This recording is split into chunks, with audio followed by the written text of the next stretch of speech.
Welcome to A Lovely Wallpaper, a podcast exploring an underappreciated way of appreciating poetry by committing it to memory. To know a poem by heart means having a worry stone, a provocation, a comfort, a quick exit, always close at hand. Lose yourself in a poem, gain a world with its mastery. The art of losing isn't hard to master. So many things seem filled with the intent to be lost, that a loss is no disaster. In this episode, we will work with the helpful voice of Marie Warsh, who is an art historian currently at work supporting the legacies of lesser-known female artists with the organization Soft Network. She honed her skills and cultivated this interest a little closer to home. As a child raised at the center of the New York School St. Mark's poetry scene beside her poet parents, Bernadette Mayer and Marie Warsh, not to mention her aunt, visual artist Rosemary Mayer. Today we'll focus on Marie's 2019 book, Central Park's Adventure-Style Playgrounds, Renewal of a Mid-Century Legacy, which she wrote during her time as an historian with the Central Park Conservancy.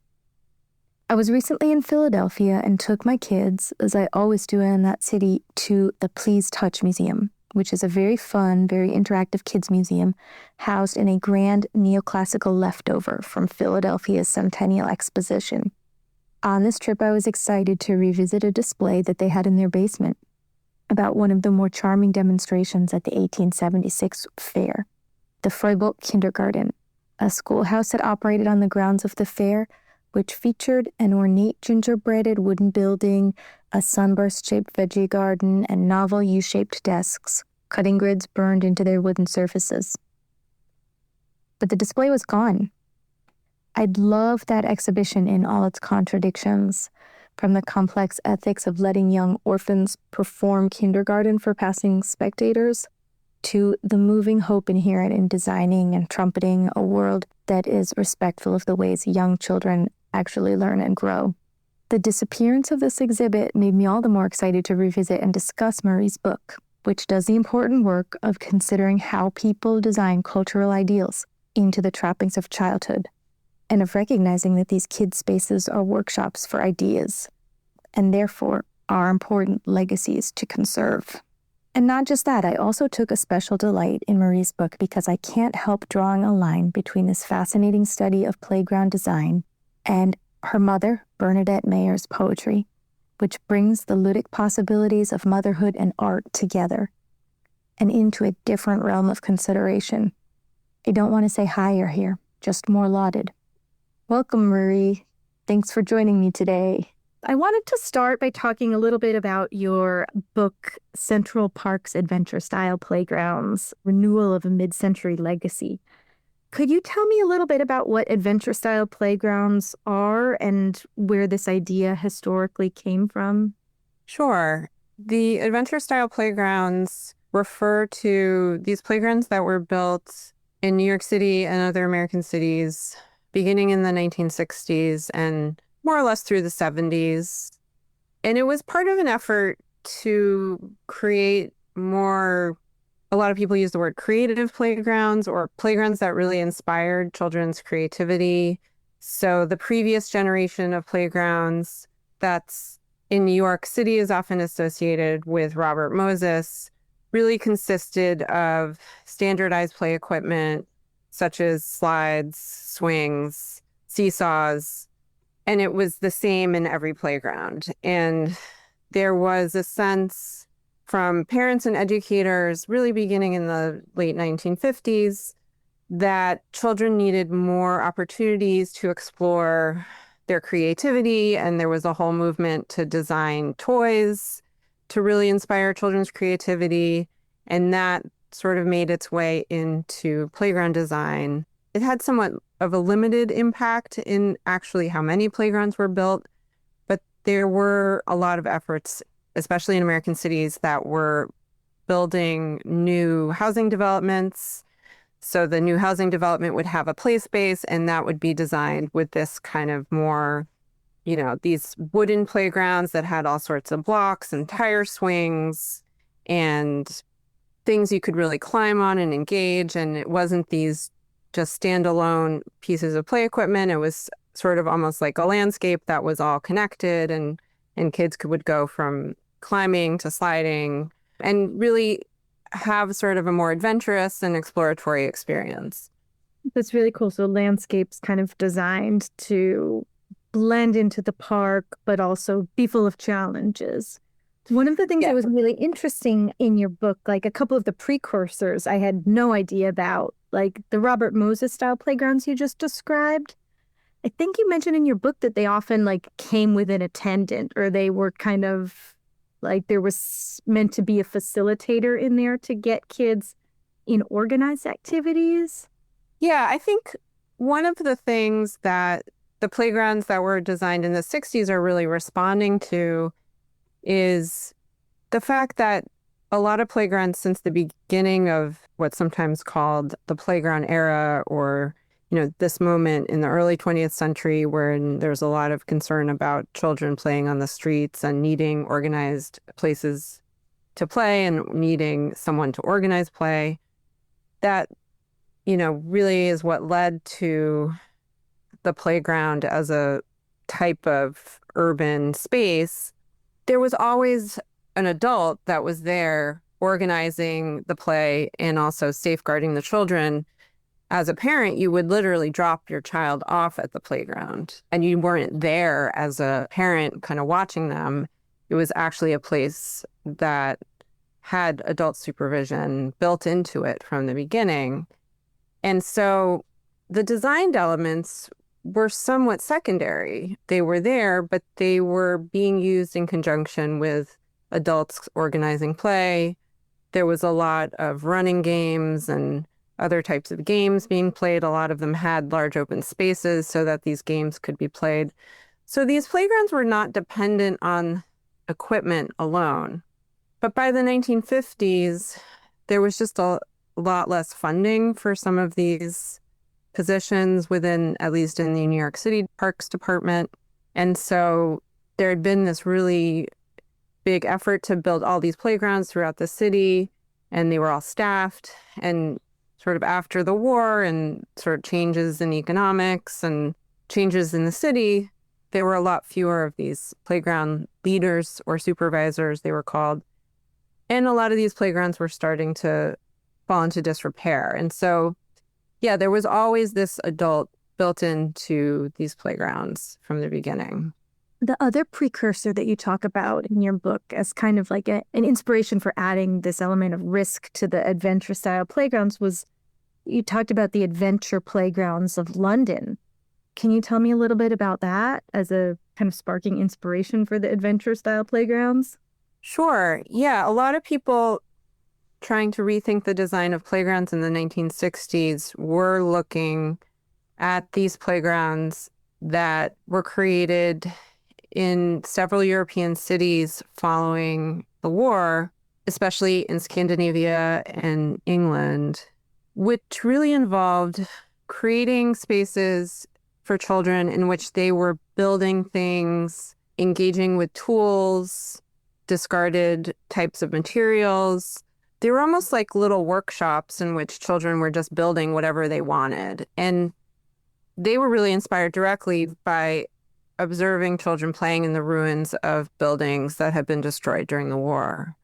And it was kind of this post-war, it was supposed to be sort of this inspiring message of resilience and also something celebrating children's innate creativity where, look at all these children, they're still playing, and also was really related to different theories about child development at the time, which were really looking at children's creativity. And I think the adventure playgrounds in Europe were really celebrating children as creative actors. They were not design spaces. They were not fixed spaces. They were really spaces in which children were designing their own playgrounds. When you see photos of them, they look kind of like junkyards. A lot of them have elaborate towers that are made out of discarded wood. Some of them do have tires and tire swings. A lot of them had animals, like little farm animals. Some of them had gardens where children were gardening.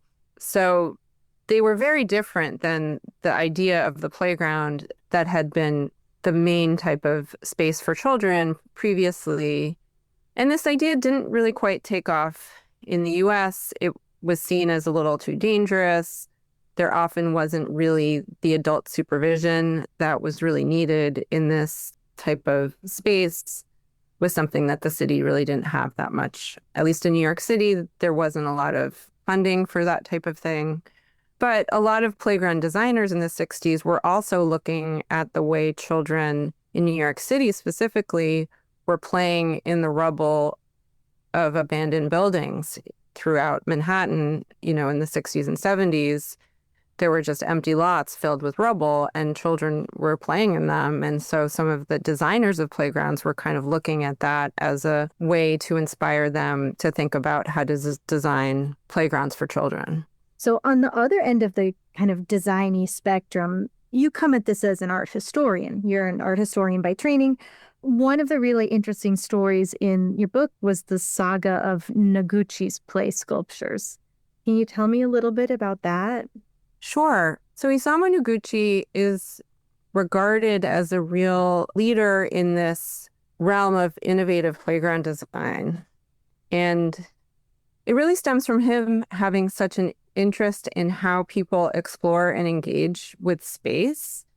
And I think he was also really interested in children and how children engage with space. And he came up with several playground designs that were never realized. And they became sort of legendary in these circles when people were really thinking about innovative playground design, and especially people in the 60s and 70s trying to find kind of sources and inspiration for this type of thing. And he did come very close to realizing several playgrounds. The one that was the closest was a proposal for Riverside Park. And it was a collaboration with Louis Kahn. And it was just this incredible, very architectonic, very inspired by lots of ancient forms, sort of ziggurats and pyramids. And it had lots of levels and different spaces you could go inside. And I think it even had some kind of facility buildings. It was very elaborate. And it was never realized for a variety of reasons. But actually, one of the reasons was that a group of people concerned about the preservation of park landscapes really rallied against it because it would have destroyed a pretty large section of Riverside Park. And this was also a period, this is the beginning of the city's preservation movement. There's a lot of effort to try to save things, various things, historic buildings from destruction. This is really the beginning of the effort to come up with a plan to restore Central Park and other historic parks. And so there's this real backlash against this playground, which again would have involved the cutting down of many trees and just a real disruption of the original design of that space. So it never comes to be, but it becomes really this legendary kind of prototype in a way for what an innovative playground could be. You had a lot of examples in your book of kind of like standalone clay sculptures inspired by that at different playgrounds. Really interesting. One little kind of your reference to the ancient forms evoked by Noguchi and Kahn in this playground that never was made me think of one of my favorite little like kind of factoid anecdotes in your book, which was that the ancient playground in Central Park, this, wonderful playground kind of built around pyramids and other ancient forms, was originally, before it was built, it was a staging ground for the Dendor Temple to be rebuilt, right? Or to be assembled at the Metropolitan. Yeah, so that, a lot of these designers were looking at these ancient forms, but then that actually has this more direct connection to ancient history because they're building this huge new wing of the Met to accommodate the Temple of Dendor, and they kind of end up displacing one playground, but then they create this opportunity for another playground. And the designer of that playground, Richard Datner, wanted to make a connection to the Temple of Dendor and its proximity, and really comes up with a really incredible design that's filled with these pyramidal forms and an obelisk and all these other things. And yeah, the idea was that you've kind of felt this connection to the Met through the design of the playground. You've done so much incredible research in the book. How well documented were these playgrounds for preservation? How hard was it to find these photos? What was that process like? The playgrounds were actually pretty well documented. Most of the ones I was looking at that are in Central Park, there were a lot of photographs of them in the archives of the Parks Department. There were also original plans. I think one of the things that, it's hard to find information about is sort of the experience of the playgrounds by children. And, I had grown up in the city in the 80s and had played on some of these playgrounds, including Ancient Playground. And so part of my interest in all of this was a little bit inspired by my childhood in New York. And so it didn't really make its way into the book so much, but I did try to talk to some other people about their memories of these playgrounds. And a lot of people did have kind of strong memories of them. And there really was a sense that they were, even as children, they had a sense that they were sort of unique as playgrounds. So yeah, that was falling down the center of the pyramid at the Ancient Playground and like being in the tunnel and wondering like, yeah. Is someone going to have to come and get me out? Just like I was fine, but I remember that it just felt like a more challenging kind of grown-up playground than other playgrounds. Yeah, definitely. I remember also being in the inside of the pyramid at Ancient Playground and even sort of worrying that I wasn't sure I could even get out or that it was really dark or, and just really, thinking it was a really kind of strange place to be. Yeah. But exciting too. Thrilling. Yeah, totally. Did you find any good accounts? I think I remember reading in your book that somebody had written, the name started with a J. Somebody had written like a book about the playgrounds, maybe that her father had designed. So Julia Jacquet is an artist who grew up playing on one of these playgrounds, and she made a book that's almost like a graphic novel about these playgrounds, and specifically the one that her father was part of an architectural team who designed one of the playgrounds in Central Park. And I met her and actually got some photographs of that playground from her family archive. And that was really great. And it was great to talk to her about her experiences. And it was also just great that she made this book, which I think really gets into her own experience of being a child and how it influenced her and influenced even her desire to be an artist. And then just, again, thinking about, well, what was unique about these? This book really, I think, gets deep into making that clear that these were really unique designs and then did really inspire interesting and creative experiences for a lot of the children using them. The other thing I wanted to emphasize is how many of these playgrounds, at least in Central Park, but really in other places as well, were really these kind of grassroots efforts and the results of families coming together in neighborhood really advocating for improved playground facilities, first and foremost, safer spaces. A lot of the playgrounds were in bad shape, but then really taking it to the next level and really wanting more creative and interesting designs and things for them to engage with. So a lot of the playgrounds in Central Park at that period were really initiated by parents and mothers specifically. It's really interesting. Yeah. I mean, you have to admire that type of advocacy because a lot of times these things don't happen on the same timeline as children growing up can happen. It's like, yes. I imagine that some of the parents who were involved didn't really end up, the children might not have been able to take advantage of the actual structure in the end, but then it's a wonderful legacy for future kids. Speaking of family, I wanted to talk a little bit about your family. I'm thinking about your two poet parents, Bernadette Mayer and Marie Warsh, and your artist aunt, Rosemary Mayer. They were obviously into kind of blurring the lines between art and kind of play and whimsy in the sense that they all prized experimentation and like activating nature and everyday spaces with the unexpected. Did you feel as a child that you were kind of part of their practices or aware of their practices? Were they into like actively teaching you about poetry and art, or bringing you along for the ride and letting you discover yourself?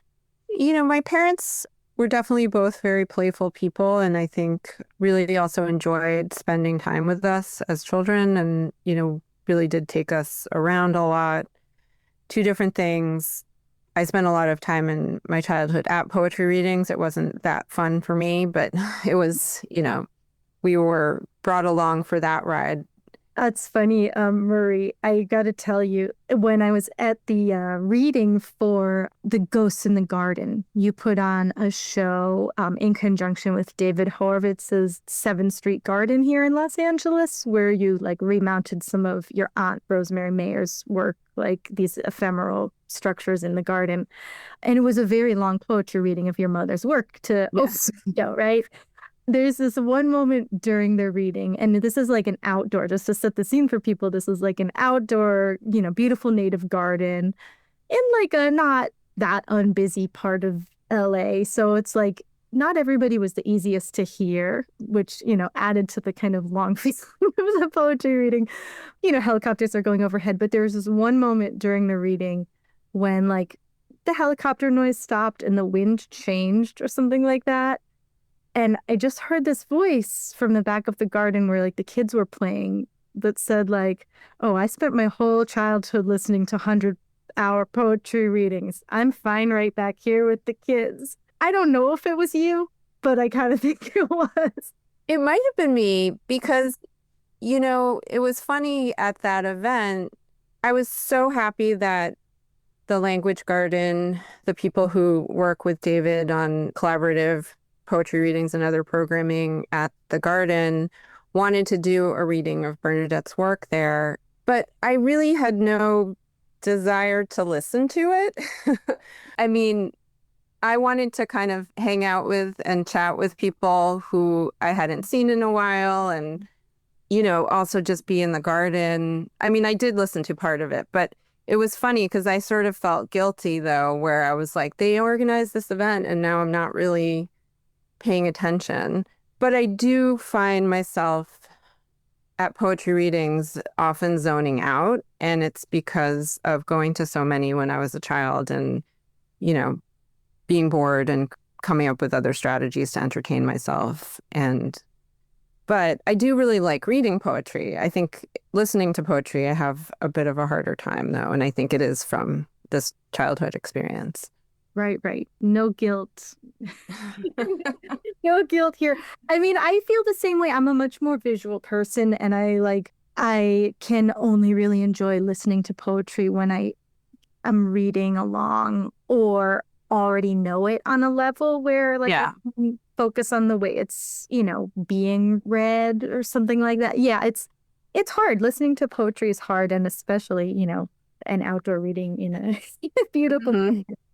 But that's interesting. So they brought you around to poetry readings. Was your relationship with art about the same? Like, did your aunt pull you in at all? Were you interested in the work she was doing, or were you kind of just like a kid, along for the ride? With my aunt, I was a little more involved in experiencing art with her and through her, especially when I was around 8, 9, 10, I started spending a lot of time with her, and I would, on the weekend, sleep over at her loft. This was a really fun experience for me, in part because, the apartment where we lived, and I have a brother and sister, we shared a room. It was not a tiny apartment, but it was small for 5 people. And so it was nice to get to escape to my aunt's loft, which was actually quite large, and I had my own little area. And, we really enjoyed spending time together. And she did take me to a lot of museums, and that was really an important, informative experience for me, was going around to museums with her. She actually took me to the ancient playground for the first time because we would go to the Met and then we would go to that playground. And so I did have a lot of really great art experiences with her. And then as I got even a little older, I did get to know some of the work she was making in the studio at that time. In the early to mid 80s, she was working on a series of sculptures that she called vessels, which were these large sculptures inspired by classical Greek vessels and other types of containers. And we actually included several of these in an exhibition in the fall of 2023 at the Mark Selwyn Gallery in LA. And yeah, I think it was really exciting to kind of see her make these sculptures. And I even found some stuff in her archive, which I didn't totally remember, but I was actually helping her with some aspects of it. There's like a checklist that I made that's like in my handwriting, which is funny, with like the names and then the dimensions and yeah. So yeah, and we really just enjoyed spending time together, and we were very close. That's so interesting that you found this checklist and you didn't remember these parts of it's amazing that the archive is there to bring that back to you. Yeah. So one slice of your childhood that is like really immortalized, to poetry people and people who are interested in your mother's work is the time in Lenox, Massachusetts when you were a kid. Midwinter Day looks at like a single solstice and the rhythm of that day when you were just a baby and your parents have this joint book, Piece of Cake, where it describes really just the same period. Like, what are your memories of that period versus growing up in New York? Do you feel like rooted in one or the other? So I don't remember very much about this period of my very early childhood. But what's interesting is that when, we moved to New York City in 1980, when I was 4, turning 5, and that's where I started. In September of 1980, I started kindergarten, and I really remember a lot of my childhood in that period and beyond. And then in, I think it's 1982, to escape the city in the summer, my parents find a very small kind of cabin in the town of Great Barrington, or very close to the town of Great Barrington, which is in the Berkshires, which is very close to Lenox, where we had spent this time in the 70s. And so I think because of that, and then we spend, I think, 4 summers there. And I think because of that, I've ended up feeling very connected to that part of the world. And I think my parents felt connected to it because they had lived there. And so there was this nice feeling of connection to that period of time and that place, but it sort of happens a little bit later. And then what's interesting is that my mother in the year 2000 moves out of the city, and she moves to upstate New York, not that far away from the Berkshires. And then my father, at some point, maybe around 2015, buys a house in the Berkshires. And so in part because he feels very connected to it as well. So I think from that, it's always a place that's been important to me, even though I don't quite remember actually living there. But from all of the writing about it and the writing really about me there, I actually do have this sense of myself there and almost kind of in a more cinematic way outside of my own memory, where I can kind of picture myself walking down Main Street in Lenox as a toddler. But it's because of Midwinter Day and Piece of Cake, not because of my own memory. It's fascinating to have that kind of imprinted there, like on top of your other memories of that region, which obviously had such a strong pull for your family. Just before we, started this call today, I was flipping back through the books we're mentioning, and I came upon this line. I'm just going to read you like a quick line from Piece of Cake. I think Marie just swallowed a flower again. This floral swallowing accounts for the periodicity of my thought. I just thought that was so like evocative of your mom's like kind of project and voice in these sorts of books. It's like you're looking at this memory of yourself as a child where it's both like really everyday, like let's keep the baby from swallowing stuff, and very like oracular, like this is like the magical flower eating baby. And then she's also like accounting for her own like kind of like very unique but also very like representative of like young motherhood, like periodicity, like she says, but like these kind of scattered collaged rhythms of her voice.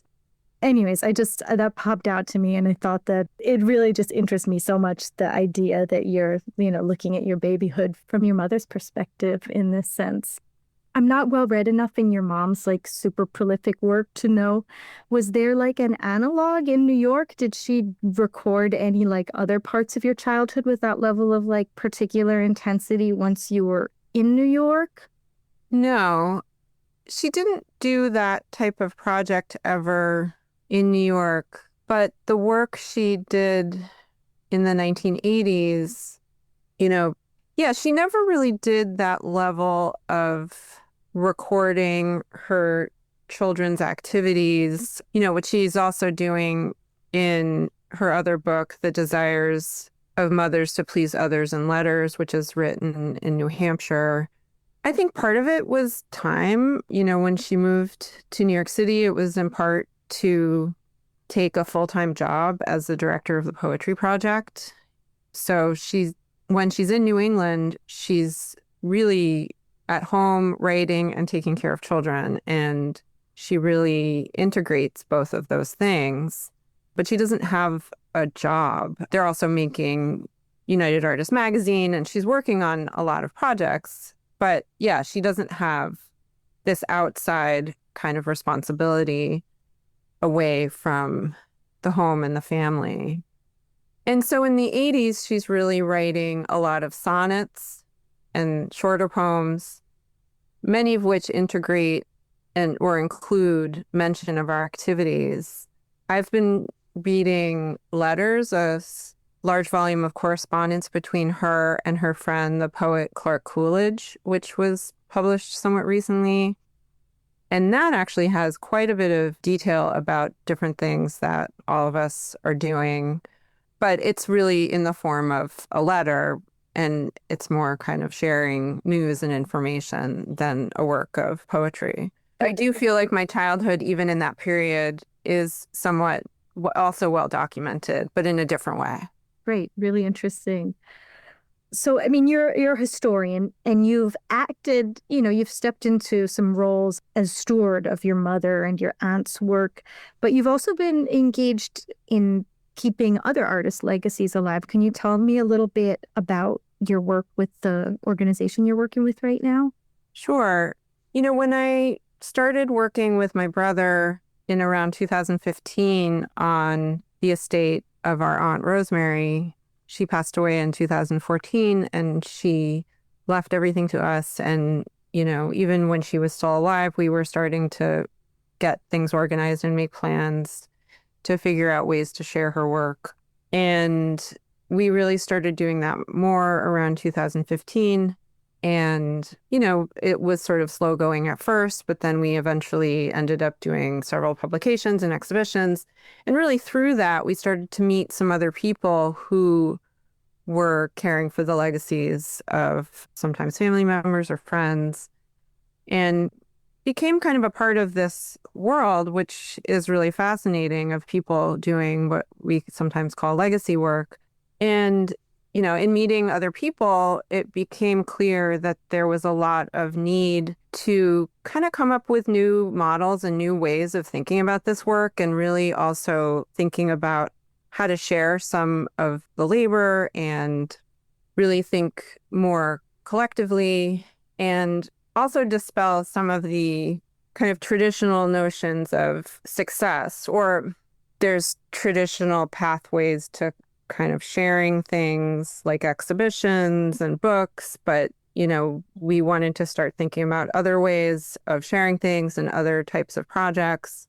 And so I started working with my brother, and then also Chelsea Spengeman, who was working at the time with the Stan Vanderbeek archive, and then also Sarah Vanderbeek, who is Stan Vanderbeek's daughter, and really came up with this organization called Soft Network, which was really formed to kind of create new ways of thinking about some of this work. And so through that work, I've gotten involved, yes, in working on these other archives and other collections and trying to figure out new ways to do this work and support people who are doing this work. I think a big part of what we realized is that a lot of people are doing this work alone, that there's not a lot of support or funding for this type of work, and not a lot of awareness about what goes into it. And so that's what we're trying to do, is kind of create a little more awareness about all of these things and support for this work. That's really cool. I mean, you're kind of perfectly matched to work on legacies in this way, because both your mother and your aunt like really had atypical attitudes towards like posterity and ephemerality, like in their work. You know, it's like your aunt made sculptures that were kind of meant to deteriorate a lot of the time in her temporary monuments.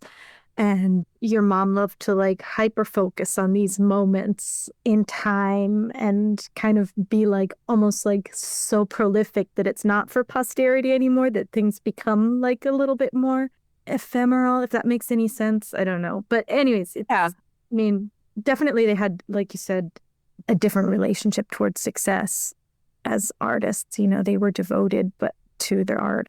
So you're working right now on your own project about growing up on the Lower East Side. Can you tell me a little bit about that? Yeah, so I think, part of my interest in the playground history, which I had mentioned earlier, was a little bit based on my own experience playing in some of these playgrounds as a child, and then doing this deeper research on them, which now was quite a while ago, but this is really the kernel of some of this, led me to really start thinking a little bit more, not just about my childhood, but what the city was like at the time and what it meant to be a kid in the city at that time. And so I'm talking about, the early 1980s in the East Village and in other parts of Lower Manhattan. And, I had a desire to write something more about this, and I had lots of little pieces of writing that kind of all related, and I started actually working with someone to kind of help me figure out how to put something together or create a little structure around this. And I've really been working the past year or so on, I think the best way at the moment to describe it is a memoir, but it's about this period of my childhood in the East Village around the years of 1980 to 1985. And it's really about place. It's really about the East Village and a child's kind of interaction with and perspective of it. And, I think part of what's interesting is the East Village is a place that is, obviously very storied. And, that period is known for having an incredibly rich cultural life, of which I was, as the child of poets, a part of. But my experience of that cultural life is very different, I think, than sometimes even people expect when they hear that I grew up there. And so I wanted to really explore kind of what was my perspective on that, what was my experience growing up there, and then really think about myself now as a historian and as someone who's done a lot of work on the history of New York City specifically, and sort of trying to uncover some of the things that I was experiencing and interacting with. For instance, I grew up in one of the few larger apartment buildings in the East Village, this 12-story building that's called Agaloff Towers. And, it was kind of remarkable because really there was, not that many tall buildings just in all of the East Village. And this was built in the 1920s, so it had kind of this elaborate Art Deco lobby, and it seemed really fancy. And, the rest of the neighborhood was mostly tenement buildings. And so, I did a little research about that building and the history of that building, and then trying to kind of integrate some of my experience of the building and then some of the research I'm doing about it now is really the crux of what I've been doing. Really looking forward to it. I can't wait to read when it's ready. So, as far as growing up in the Lower East Side, the poem that you picked today to read from your mother's work is a poem called The Garden. Can you put that a little bit in the context of this neighborhood, of your life and your mother's?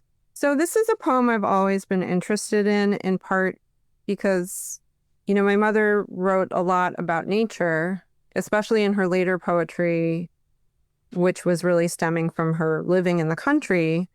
And, both me and also my sister got really interested in plants. And so was really interested in her writing about plants. And this poem has a lot of references to plants.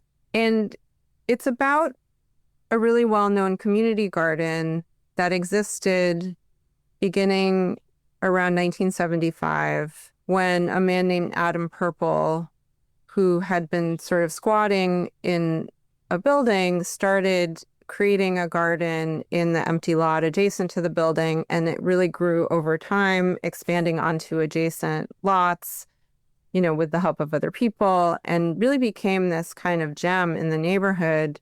And really in a part of the neighborhood that was like just incredibly destroyed. It was just filled with abandoned lots and abandoned buildings. And there was really, it's kind of incredible to look at photographs of it now. Like it really looks like it is a war-torn city. And then there was this really magical garden kind of in the middle of it.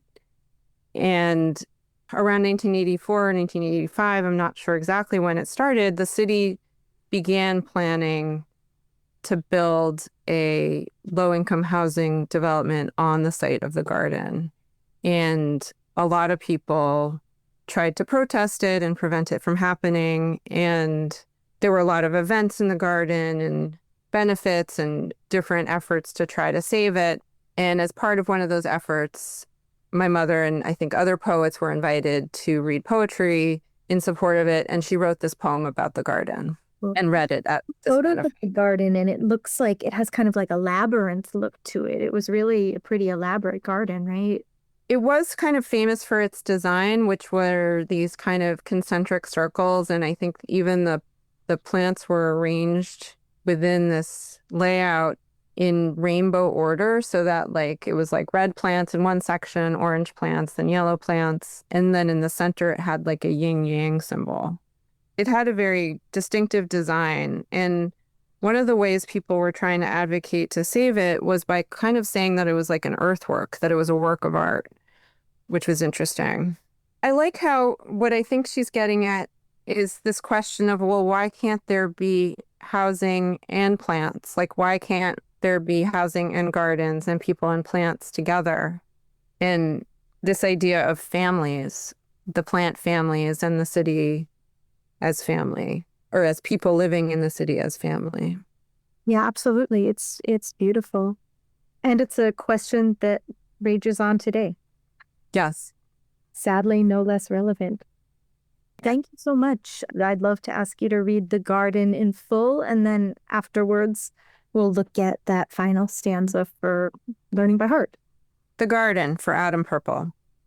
Close to a house on a piece of ground for the growing of vegetables, flowers, and fruits, on fertile, well-developed land, is a delightful place or state, a paradise, often a place for public enjoyment, where grows the alyssum to cure our rage. Oriental night of the careless developers, carpet of snow of the drugged landlords, basket of gold the city's confused, royal carpet of its bureaucracies, bored with bombs, political ones of the complicated governments, now stick up the very orb for its non-metal yet golden remains.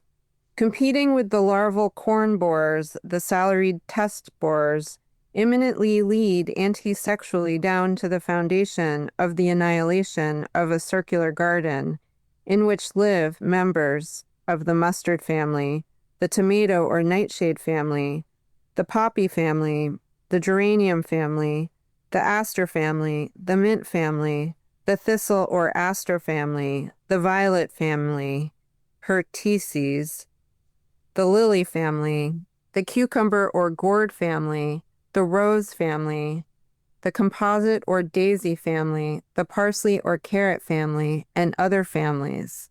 I don't think the pokeweed family lives here. It earns too little or too much per year.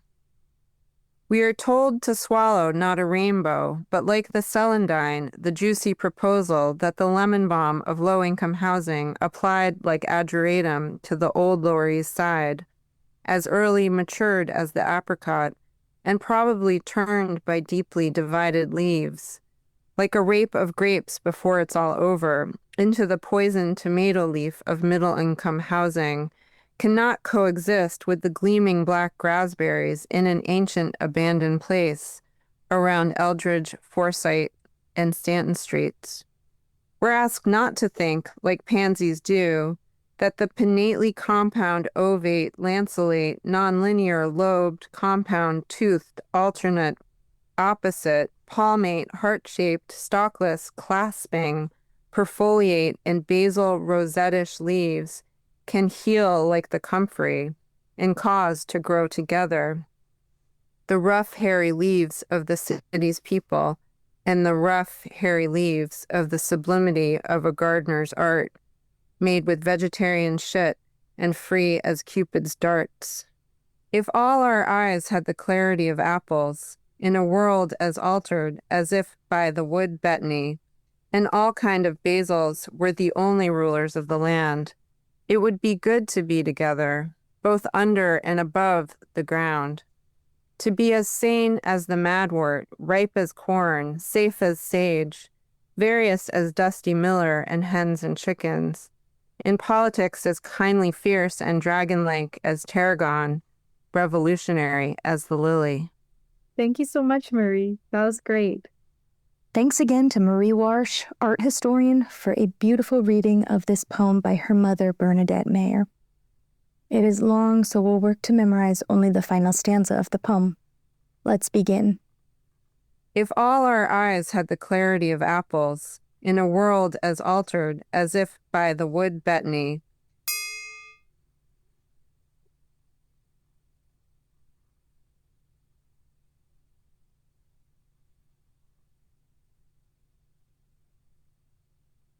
if all our eyes had the clarity of apples, in a world as altered as if by the wood betony,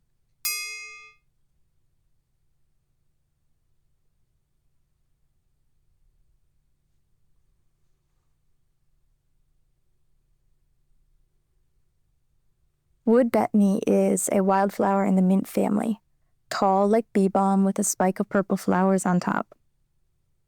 According to Herbs for the Medieval Household, a handy book given to me by my old friend Veronica, one early medieval herbal claimed betony, quote, is good whether for the man's soul or for his body. It shields him against monstrous nocturnal visitors and against frightful visions and dreams.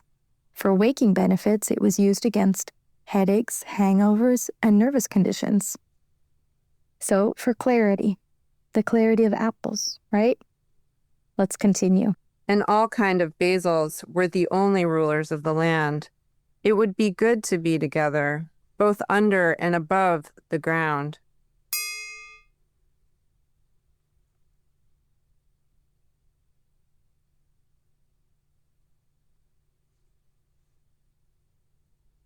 And all kind of basils were the only rulers of the land. It would be good to be together, both under and above the ground.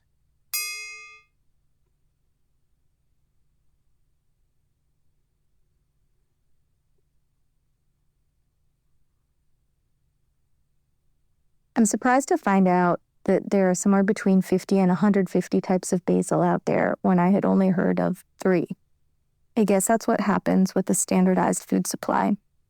The woodcut in my medieval herbs book actually shows something serrated like a stinging nettle rather than any type of basil I've ever seen. Anyhow, I love the idea of clumping herbs, any plants really, being the rulers of the land. In another version of this text, the basils are the only riders of the land. I love both versions, and I want it all for the basils. To be as sane as the madwort, ripe as corn, safe as sage, various as Dusty Miller and Hens and Chickens.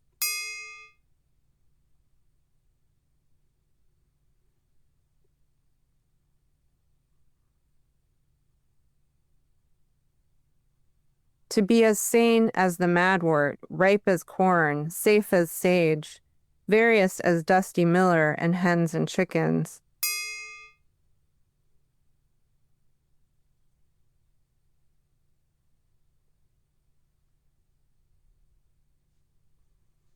Since I can't stop looking at plants now, I'll just share my favorite thing I learned from this run of botanical research. That hens and chicks, those little clusters of rosette succulents, were planted on tiled and thatched roofs in the Middle Ages to ward off lightning. An early green sedum roof. And let's go on to the final two lines of the poem. In politics as kindly fierce and dragonlike as tarragon, revolutionary as the lily.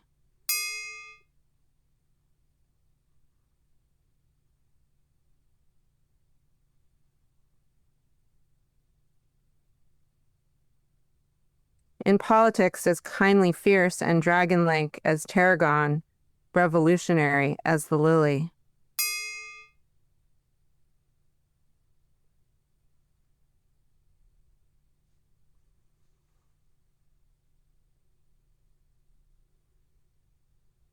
I love how Mayer asserts, by assuming that there is nothing lily-livered about the lily. This alliance of fierceness and softness is a perfect way to end this poem's final stanza. If a stanza is a room, then this room is a garden plot where collective effort makes the logic of the space in place of walls and ceiling. Let's hear it through once more. If all our eyes had the clarity of apples, in a world as altered as if by the wood betony, and all kind of basils were the only rulers of the land, it would be good to be together, both under and above the ground. To be as sane as the madwort, ripe as corn, safe as sage, various as Dusty Miller and Hens and Chickens. In politics as kindly fierce and dragonlike as tarragon, revolutionary as the lily. And that was our poem. I hope it unfolded for you in a way which made you glad to make it your own. And I hope you can hold on to it. Review it on paper or let it live more like a song in your memory.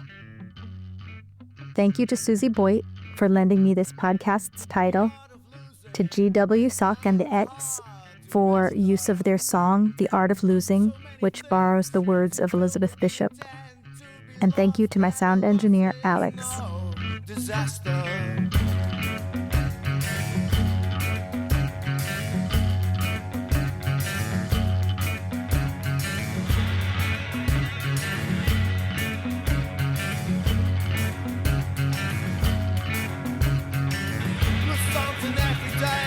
Except the fluster of lost or key.